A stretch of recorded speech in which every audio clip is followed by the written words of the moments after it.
તમે જે ઘરેણાં પહેરી રહ્યા છો તે અસલી છે કે નકલી એ ચકાસી લેજો, નહીં તો તમે ફસાશો. જી હા, સુરત પોલીસે ભાંડાફોડ કર્યો છે નકલી જ્વેલરીનો. તસવીરો તમે જોઈ શકો છો. અત્યારે હાલ આ ત્રણે ત્રણ ફરિયાદી આપણી સાથે મોજૂદ છે, જેમણે સરથાણા પોલીસ મથકમાં ફરિયાદ નોંધાવી હતી કે તેમની સાથે નકલી સોનું, નકલી જ્વેલરી પધરાવવાનું કૌભાંડ કરવામાં આવ્યું છે. સૌથી પહેલા એ જાણી લઈશું કે HUID નંબર થકી આ સમગ્ર કૌભાંડ છે કરવામાં આવે છે.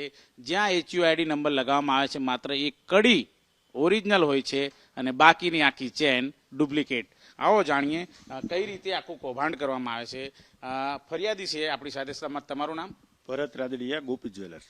ભરતભાઈ, સૌથી પહેલા ગ્રાહકોને એ બતાવો કે તમારી સાથે છેતરપિંડી કઈ રીતે થઈ. જ્યારે આ લોકો ઈસમો જ્યારે શોરૂમ પર આવે છે ત્યારે ચેન આખી ડુપ્લિકેટ હોય છે. એની અંદર લોક જે હોય છે એ પરફેક્ટ 916 નો હોય છે અને લોકની ઉપર હોલમાર્કિંગ કરેલું હોય છે. તો એ હોલમાર્કિંગ જોઈને કોઈ બી જ્વેલર્સ આજે હોલમાર્ક પર જ આખી દાગીનાની ખરીદી કરી લેતો હોય છે કે આ પરફેક્ટ 916 હોલમાર્ક છે દાગીનો.